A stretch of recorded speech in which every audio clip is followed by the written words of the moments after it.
Hi guys, so here we are, last week in October, 27th today.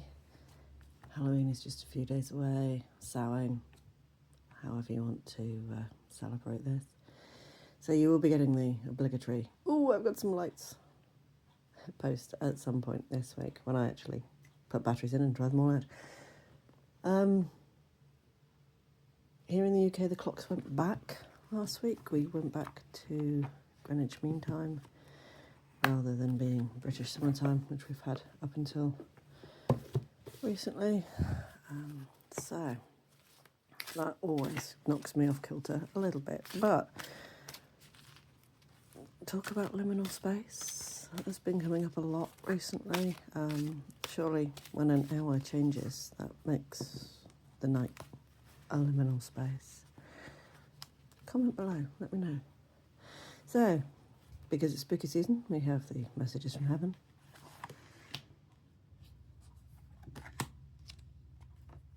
Let's see what we've got to say this week. Thank you to my friend Jacky for these cards. Right, so take control of the situation. We know you can do this. So yeah, you think you're floundering. I mean, for me, it's a ship at sea kind of thing. It's the wheel on the ship. So this is the ship at sea. You're kind of feeling a bit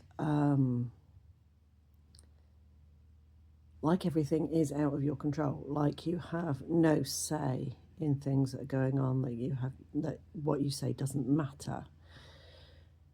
But this is one of those, do you know what? I mean, yeah, okay, Mercury is about to go into retrograde, but it's not quite there. So choose your words very, very carefully.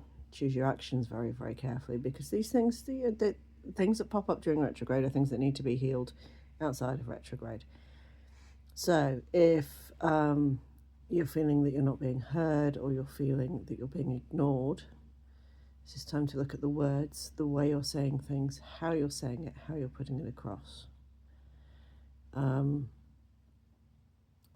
It may be that you need to speak to a different person.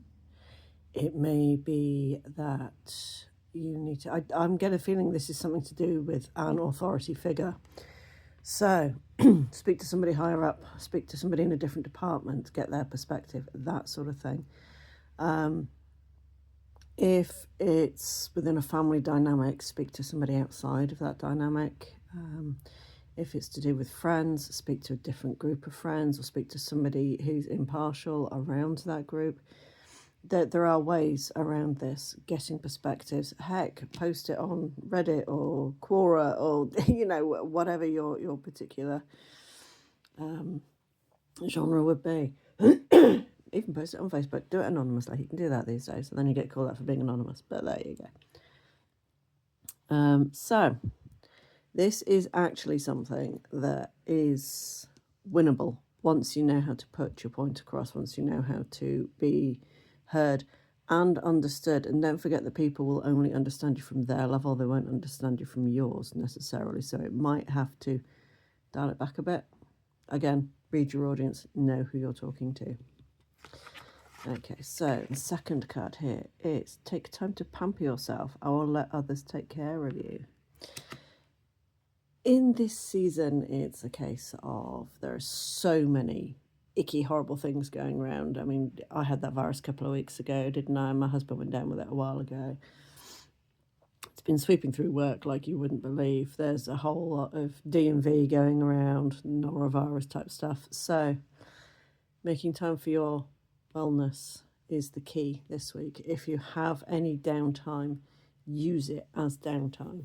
If you want to go out for a walk in nature, absolutely brilliant. I mean, I know the weather's not best this time of year in the Northern Hemisphere, especially in the UK.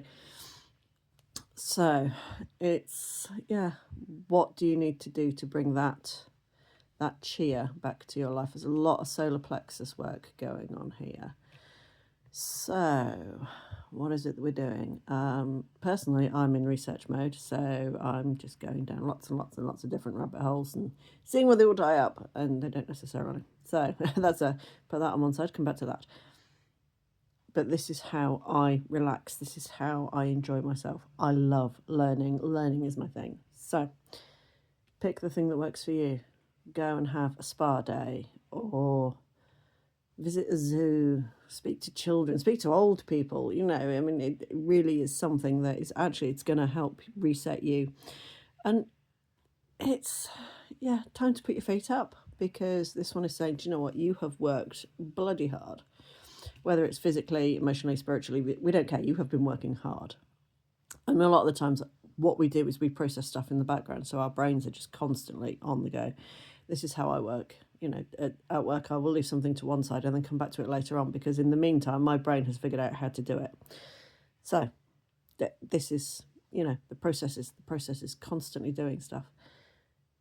Taking the time to actually have some downtime, to actually listen to your body, listen to yourself. If you need a lie in, have a lie in. If you want a hot cocoa, go and get a hot cocoa. You know, I mean, sometimes it's the little things that actually pamper us. And if somebody says, look, do you want to meet up?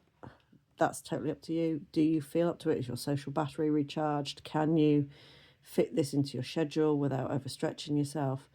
And don't be afraid to say no. Sometimes no is an act of self-care. I mean, the word no is a sentence in itself. And don't feel that you have to give an excuse. You know, just, oh no, because I've got so and so and so and so. Just go, do you know what? I actually don't want to. I'm sorry, but I don't. Well, don't even say I'm sorry. Just don't join in. Again, self-care, self-care, self-care. And a lot of this is how you're seeing yourself. You're not valuing yourself, which comes back to this card here. So because you're not getting your point across, you're feeling that you have less value because you're being unheard. It's not the case, but you need to do something for yourself. You need to do something to bring your own self-value up, the way you see yourself, and having some downtime and not feeling guilty about it. We are constantly told that we need to be on the go like all the time, and it's not true. We don't need to be that at all. We can actually have a time where we just are. And the third and final card is find a way to bring harmony back into your life. Take the first step. Now, we've got a lot of nature cards here. We got the bee, obviously, and then we've got the two flowers. We got is that a petunia and a sunflower? Don't know what those mean in flower language. I'm not au fait with that. Again, one of the rabbit holes. But to me, this one is about grounding. So when I said here about taking a walk outside, that's the best way to ground yourself. There's a lot of red in this card. When you've got the red bricks, you've got the red flowers. And it's overall saying, oh yeah, take the step, take the step, take the step. But perhaps you need to take a step back, going back to this card. So it can feel a bit like a dance this week. You're stepping forward, you're stepping back, and there's a pause in the middle. Okay, so it could be one of those weeks whereby, do you know what, this doesn't work, so this isn't working. And that's just the way it is sometimes. But if you take the time for yourself and give yourself that reset, I think you're going to see things in a whole different light. I think you're going to see it like from a totally different level. So being able to express yourself, being able to take a rest, and being able to move forward might mean walking away from something. It could actually mean that you are job hunting or house hunting or looking for a new friend group. It doesn't really matter. Just know that if you're having to walk away from things, those aren't aligned to you at the moment. You need to move on to bigger and better things that are going to vibe with you and where you are at the moment. Okay, guys, that's all I'm getting for the minute. So enjoy your Halloween festivities, whatever you are doing. Stay safe, and I will see you in November. Bye for now.